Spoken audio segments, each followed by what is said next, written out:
Welcome, in front of the Xiaomi Mi 10 Pro, and today I will show you a couple of tweaks and tricks you can do on this phone. So to get started, I'm going to begin with the dark mode, which allows you to just simply set up a dark mode that is system-wide. So system-wide meaning it will include basically all the default applications that come with the device, and any kind of app that has been programmed to utilize this as well will basically have dark mode if it based on the system. So anyway, to get started, let's navigate to the display section right here, and as you can see we have the dark mode and light mode. Now this is, you can hard toggle it right here, and there is a little bit of a benefit as well to having a dark mode here. Anything that is completely blank, like the background right here and all the background between the text, will be basically, the pixels there will be turned off because this is a OLED display, OLED or AMOLED, so that will increase your battery life just a little bit. Now don't expect any kind of like super significant battery gain from this, but it's still there, so thought I would mention. Now additionally, you do have the option to set it as a schedule mode, meaning that based on the time, as you can see, sun set to sunrise, it will change. Now it is already 8 p.m. right now, so it changes to dark mode automatically, and during the daytime it will switch back to light mode instead. So it gives you this kind of good side of from basically both perspectives, because personally during the daytime it's easier to see light mode. The display doesn't get that bright, so when you're in direct sunlight, light mode will be a little bit better for this. Now when it's night, and as an example going to sleep and you want to look at your phone, dark mode will basically prevent you from going blind from the complete white background. So yeah. Anyway, moving on to the next option, it's going to be the color scheme, which also is located under the display section. So in here you will find, there we go, color scheme, and by default it is set to vivid, as you can see right here. And you don't really get to see much here, but in certain cases the vivid might be a little bit too overdone.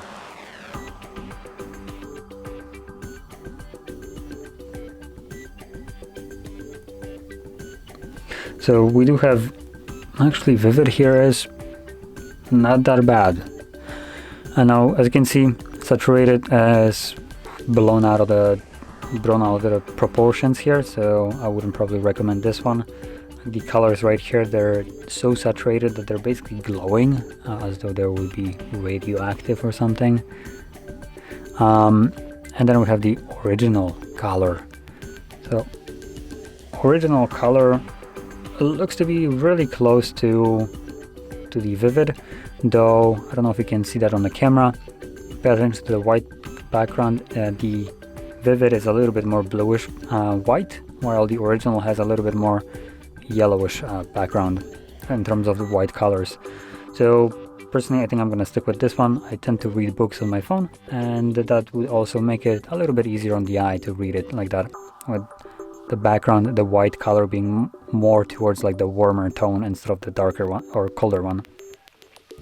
But obviously that's completely up to preference which one you choose. Then next one we have is the refresh rate option, and as you can see it is set to 90. I don't actually know if this is the default one or not, so assuming it's not, I do recommend you to set it to 90. Xiaomi's really kind of providing a animation right here to just show you visually the difference between 60 and 90. As you can see, if you pay attention to this ball, it just kind of moves more smoothly compared to this one, which kind of like skips, which just looks weird. The difference right here, it is quite exaggerated. The actual difference isn't that bad, but it is still kind of the premise of it, the difference here. So obviously 90 will look smoother than 60, but there is also a downside to this. 60 will have better battery life, 90 will consume a little bit more of your battery. So if you want to prioritize that, yes, stick with 60. For everybody else that likes the smoothness, 90 is the way to go. Now moving on to the next option, it's going to be the, hello?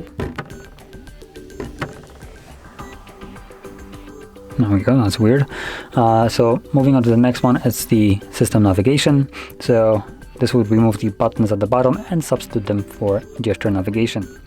So to get this enabled, we need to go back to the settings right here, and this was located under, was it home screen?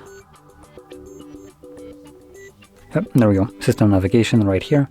So you can tap on this, and as you can see, we have the buttons. Those are the ones that are enabled right now. And then we have gestures. I'm not going to be learning them. As you can see, it removes the buttons from the bottom, moves the content, or allows to display a little bit more content, because it doesn't need to accommodate those buttons anymore. And to navigate through it, you swipe up to go home. You swipe up from either side to go back. As you can see, there is an arrow appearing. And you can swipe up, or I did this, so swipe up and hold to go to recent. Swipe up quickly, will take you home. So it is a much nicer way to navigate. I personally adore this option, especially on the curved displays like this one, because swiping when you're holding the phone, you have something open, and swiping from a side just feels so good. So yeah, highly recommend trying this out if you never used gesture navigation. Now moving on to the last option, which was also in the same place under the home screen, was the home screen, I guess home screen, has kind of same name. What it allows you to change is the way the device displays applications. So you have the classic one, which if I would have to describe classic, it is classic to iOS devices like iPhones, because it just gives you all the applications smack in the middle of your home screen.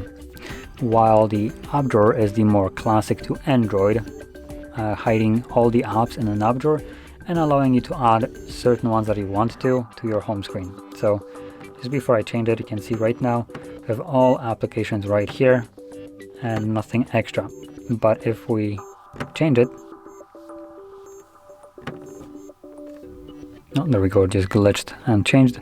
So as you can see right now, we have just the standard applications that kind of come like this with the phone. Those are like the default orientation of all apps. You can remove those if you want to.